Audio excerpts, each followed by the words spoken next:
So what does it mean to own your e-commerce search? What is this chorus thing that was mentioned a couple of times today already? And how does it help with owning your e-commerce search? So these will be the questions that I'm going to deal with a couple of slides and a demonstration. Before we do that, I'm going to introduce myself real quick without any mentionings of egg cups. Now that I have mentioned egg cups. I work at Open Source Connections. I joined earlier this year as a search relevance strategist. As Eric already mentioned, I wrote, I think it was the first German book on solar. So that makes me an O'Reilly author, which makes me rather proud, but please don't buy the book, it's really old, so you don't get, well, current stuff out of it, but, well, and it's probably not the audience here to buy German books, but okay. And in my free time, I'm also a voluntary firefighter, so I kind of needed a third bullet point on there to not make it an empty slide, and so I came up with that one. If you want to, well, keep in touch, either shoot me an email, follow me on Twitter, or connect via LinkedIn. And without further ado, we're going to jump into this session. And we'll first deal with, well, what does it mean to own your search? And I chose the picture of a pyramid because owning your search means, first of all, we need a proper e-commerce search foundation. And to have an e-commerce search foundation means we need proper search configuration. So we need to deal with setting up a schema, defining how our content should be mapped into our index. We need to deal with indexing, so making our content searchable. We also need a search result page so that well, our customers can actually see that what they're looking at is also what they're looking for. We need to deal with user experience. That can be stuff like autocomplete, where we'll have another session this afternoon. So you need to support your users from the first character they type in to guide them to the products they are currently looking for. You need to guide your users also with proper navigation, so filters, facets, and there's many more you need to deal with. So having a solid user experience is absolutely key for your users to actually find what they are looking for. What's also in this foundation is you need to deal with recall. So you need to make sure that the products your customers are looking for are actually showing up in the result set at least somehow or somewhere, because if they're not there, they will not buy what they're looking for because they can't find it. You also need to deal with stuff like zero result searches. So what do you do when your customers actually get zero results? What do you do if there are any misspellings in the search terms your users are actually using to query? So that's what you need to take care of as a first step, and that's kind of a solid foundation where you can build on top of. So now that you have this solid foundation, your journey is not over because, well, once you have e-commerce search in production, it's not like the project is just finished and your consultants and developers just go home and go into maintenance mode. Now it comes to optimizing search. So what we need is a search optimization process, and a lot of search optimization is actually search management. And what do I mean with search management? So in one of the breakout sessions we had this notion of the hippo, and we wanted to ignore the hippo. The hippo is the highest person paid and its opinion, or his or her opinion. And it might be that a hippo or your search manager comes in and say, okay, I searched for this and that, and the results are just rubbish, fix that. And you need ways to fix that. You also need ways to kind of measure how good or how bad your search is, because when you go into optimizing search, you need a way to actually quantify how good your search is after optimizing it. So fixing maybe one query is a very narrow way of dealing with managing or optimizing search. It can also be broader, and that may be also a notion of the buying phase that Renee talked about earlier today.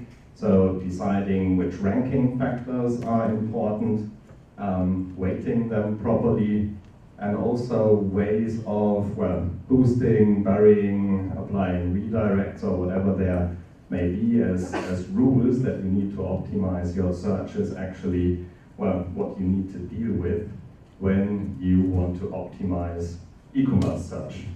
So the foundation is the basis. Now you need optimization processes around it. Offline testing, online testing is something Doug and Ken already talked about this morning, so that's also a very, very important part of this layer. And now the tip of the pyramid here is what I just call hot stuff. It's what everyone wants to deal with right from the start. So personalization, machine learning, learning to rank, neural search, semantic search. So all these buzzwords we hear more or less on a, well, daily basis, hourly basis, and that's what the developers want to deal with, that's what the data scientists want to deal with, but without a solid foundation, you cannot really leverage what you do at the tip of this, well, iceberg or rather pyramid here. So that's the last part, because you can only benefit from that if you have a proper foundation and proper processes around managing and optimizing search. So now that we know what it means to own your e-commerce search, we can try and see how Chorus can help us to do so. And to introduce Chorus, I'm taking a step back because, as Eric already mentioned, Chorus is nothing that wasn't there. We kind of migrated it to work with Elasticsearch. And the four persons we are seeing on the slide are Renee, Paul, Eric, and Johannes, three of which are also in this room, so they are basically the founding fathers of Chorus. So Renee also, well, the founder of this conference, he kicked us off this morning by his mental model. Eric, who puts a tremendous amount of work in tools like Cupid. Johannes will have a talk later today, so stay tuned to also listen to him today. So 3/4 of them are already in this room.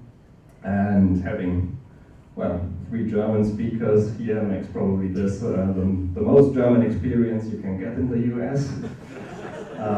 So we're all glad that you showed up.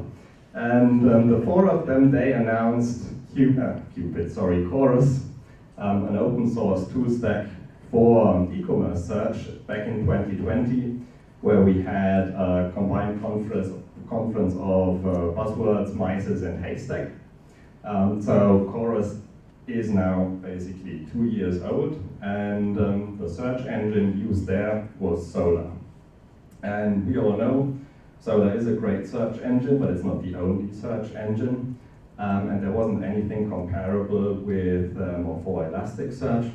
So earlier this year, we came up with, well, a stack based on Elasticsearch, where you can own your own e-commerce search, and I'm going to explain how Chorus can help also by using the pyramid I put into my slide earlier. So we're not dealing with the hot stuff. We need to have a solid foundation, and we need to have search optimization processes.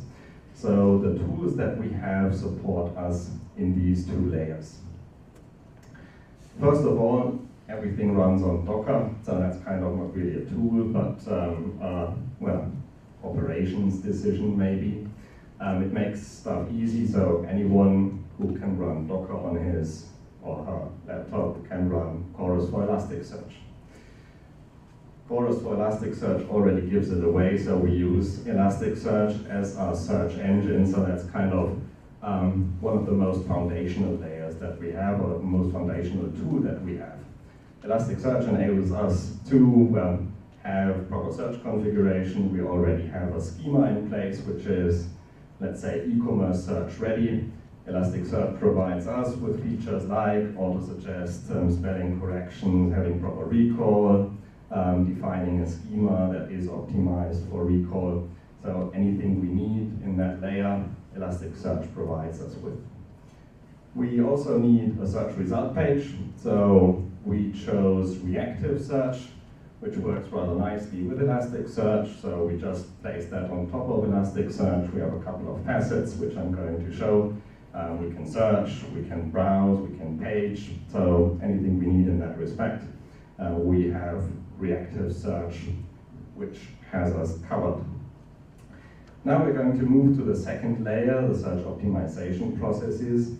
And there is a query rewriting library named Quirky, which René already mentioned earlier this morning. And he is the founder of this, or the creator of this tool. Johannes is another contributor of this tool. So that's kind of the foundation we have in the search optimization processes. And we have a tool called SMUI, the Search Management UI, which we will use to define the rules that we want to put into production, so that we have a nice UI that we can use, and we don't have to use REST-like API calls to kind of manage what we're trying to optimize. Tooling around offline testing are rather rare, but with Cupid we have something in the original Chorus stack that we were able to use rather easily. And Cupid is a tool that lets us define, let's say, around 40 to 50 maybe manageable rules where we can measure how well search performs with, let's call them search nerd metrics like DCG, NDCG, mean average precision, something like that. And it lets us quantify how well we're doing and how well we are optimizing our queries.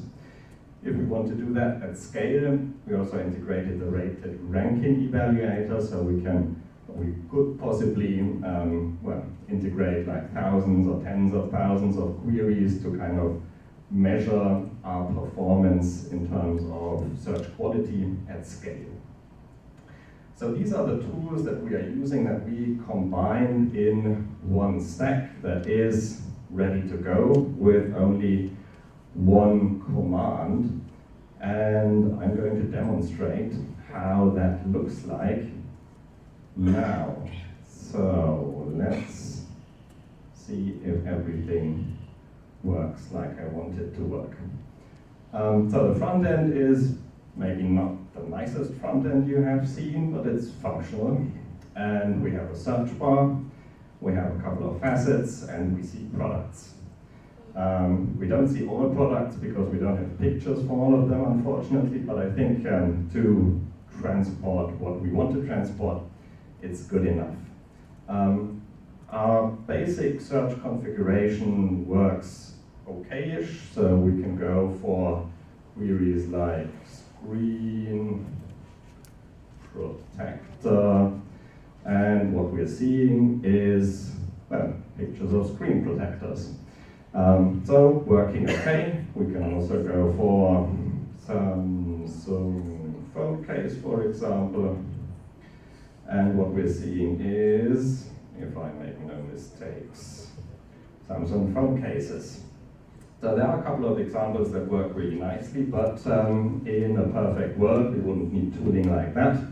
So now I'm going for another query like camera, and now our highest paid person's opinion might be, these results are rubbish. Thank you, Eric. So I don't think I need to ask the question, why are they rubbish? So we're not seeing any cameras. We're seeing lenses, we're seeing batteries, we're seeing a tripod. So we kind of, have not really ideal results. So we have a tool for measuring the quality, and that is Cupid. So I'm going to switch into that, and on the right-hand side over here, we're seeing the query. It looks like that is sent to Elasticsearch. So we're seeing we're already having a quirky query that is sent. We're searching in a bunch of fields, And we already have so-called rewriters in place, which we'll come to in a minute. So to see how good this query now works, I'm adding the query camera. And by opening it, I'm seeing the same results that we've just seen on our search result page. And now I can go ahead and score them. I just make my own life easy and say, so these are all okay-ish results because they are mostly somehow related to a camera, but they are not cameras, so I might not go for a poor result. I definitely wouldn't go for a perfect result, but maybe a fair result. And, well, we could argue that a battery is really a poor result. We could also say that, well, we kind of have another poor result here. We can have a look at the next session here. Okay, our charger is probably a poor result. And we could go on like that and score the results. And what we see is we get an overall score for that query, which is now 0.79. Whatever that may mean. And that's now the score that we want to optimize because we want to improve the results for this query.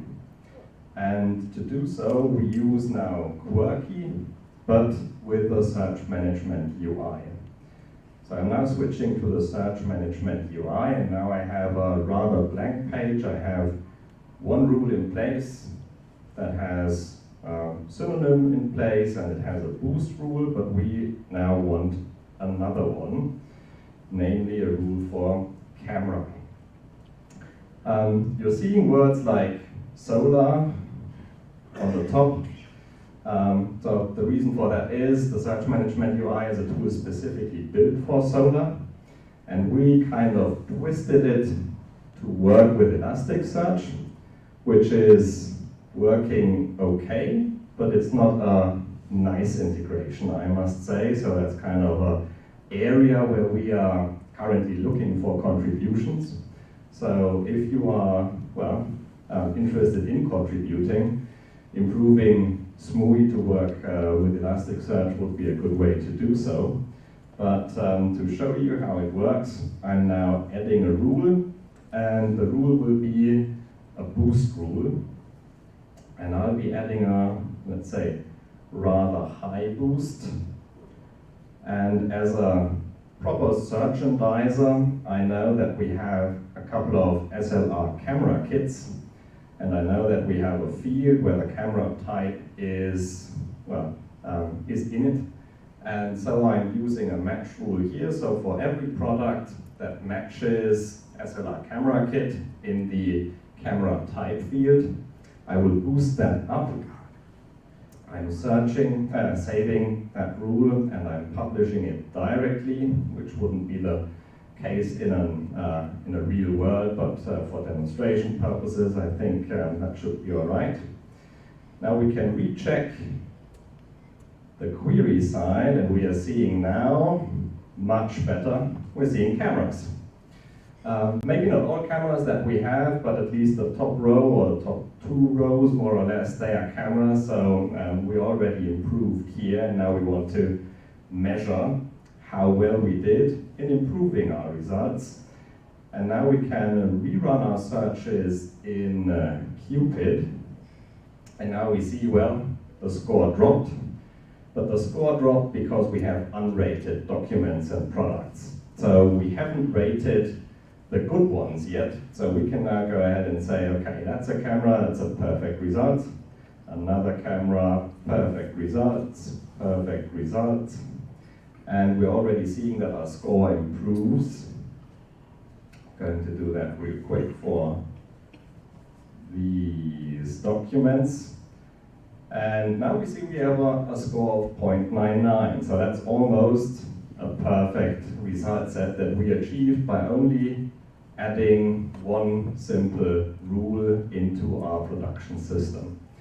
So that's kind of a very, very, very quick overview over the tools that we have in place to, well, be able to search through your products, index your products, also measure offline how well you're doing in search.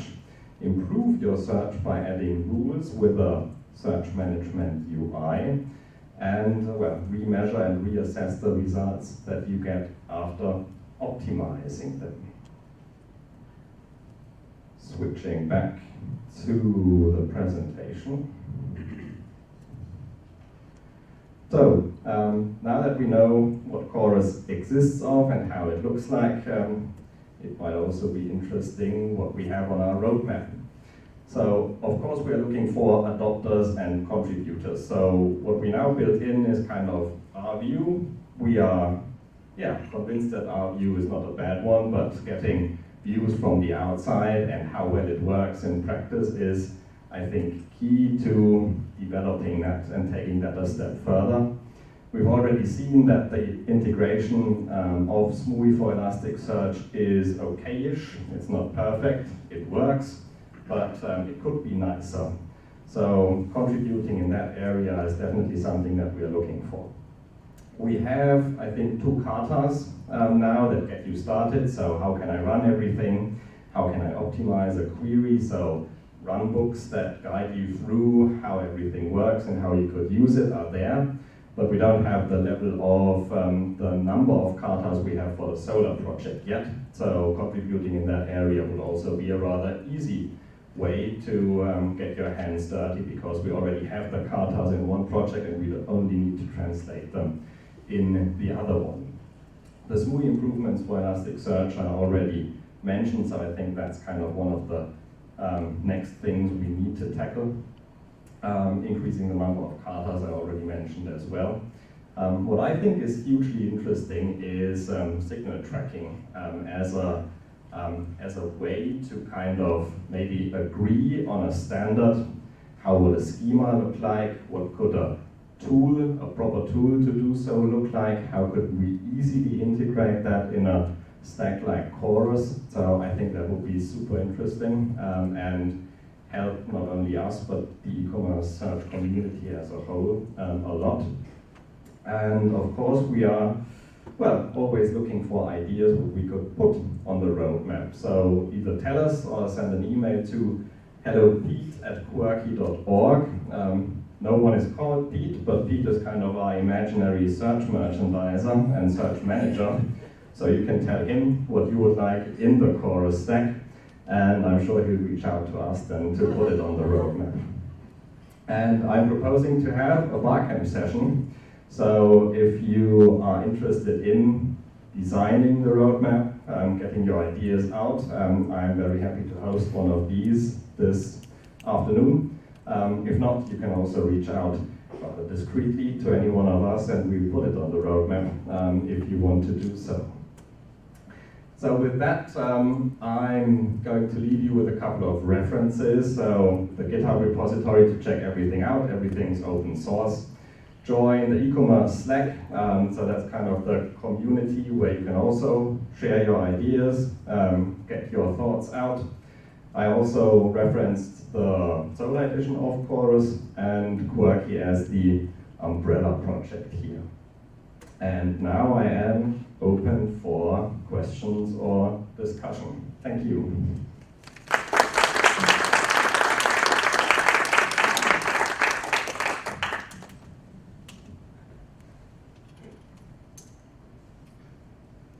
In terms of integrating the Chorus into sort of like a pre-existing stack, can we kind of pick and choose? Like, I like your backend, but I don't like your server. Is there a way that we can kind of piecemeal it? Yeah, so that's a great question. So if you're already running your own search, you might not need everything, but you might need an offline testing framework, or you might need proper search configuration.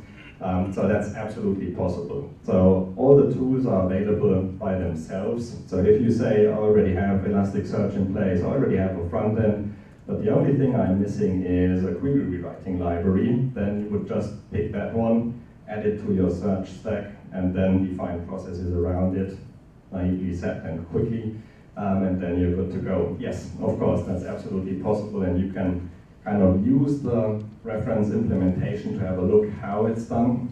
to kind of, well, steal the ideas and leverage them for your online shop. Absolutely. Another question? Yes, thank you. Are there some plans for connectors? So my understanding is that in order to have data in Chorus, you have to send the data to it, just as you send the data to Elasticsearch. Right. So if I understand your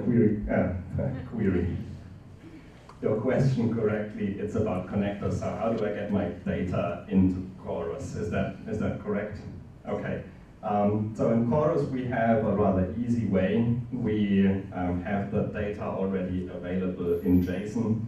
So what we do is we transform the data with a script to, well, make it look like that we can index it as it is in Elasticsearch.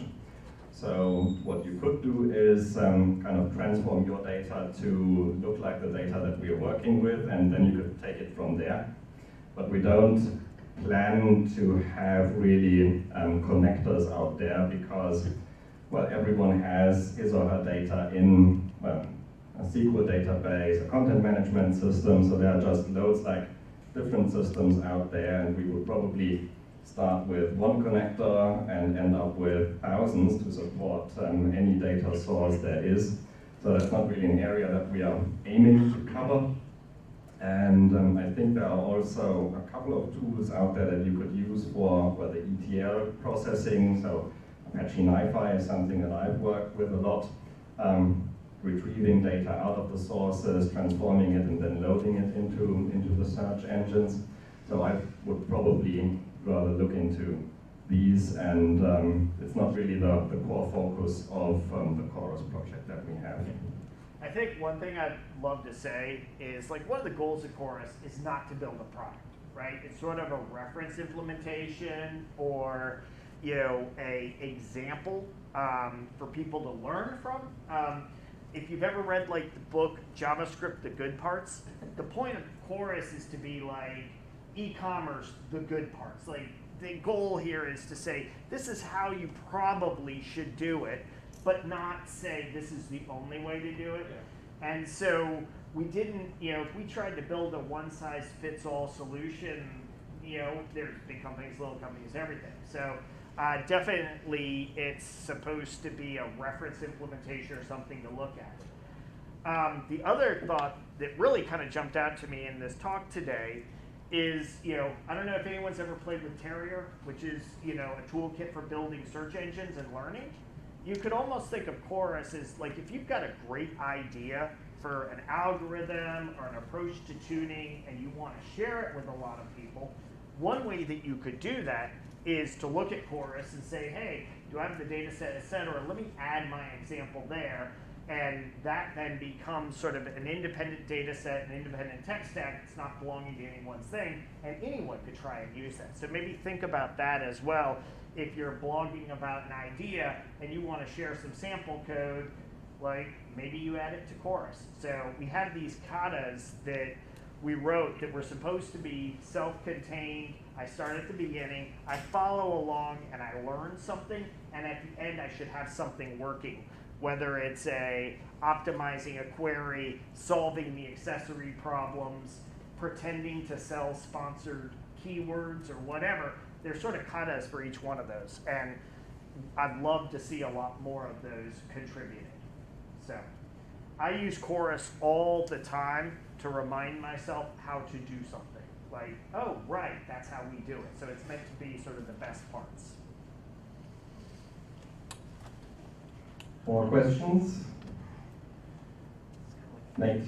Why did you spell it with a Q? I have a related question. What? I didn't get it. So he wants to know Why why did you you spell spell it with Chorus a with a Q? Yeah. Ah, okay, because everything starts with a Q, like Cupid, quirky, and we should call Chorus Q. Okay, well, I came in too late for that decision. Not my fault. So I would, I have a. Yeah, I would like to please. propose the name Quorum because it's a group of tools. There you go. Dang it. Quick, rename it. See the GitHub name. Yeah. So I really liked the way that the demo shows you building forward into a search problem. What would be, and I don't know what's there now, but what would be awesome to see is also how you would deconstruct a search problem. Like, why is this thing so high in camera? Because there's multiple factors now influencing it. It's not just your query, which is part of it. It's also your rules engine, whatever might have cascaded through there. If there was a way in the roadmap to try to start thinking about how do you go backwards and say, why is this here? It'd be really Right, nice. yeah. I think that's an interesting point. So we don't have anything in place right now, but so the first thing that pops into my mind would probably be using a tool like Explainer to dive into problematic queries. So there is something around there, but maybe that would be at least a way to maybe add another kata to, well, dive into a problematic query and see why it is problematic and then take it from there. That's a good addition, yeah. Thank you. Are they katas or quartas? Yeah, so that's another excellent question, whether they are katas or quartas, spelled with a Q. So I think we need to definitely think about adding more Qs to the stack. Any more questions? Okay, thank you.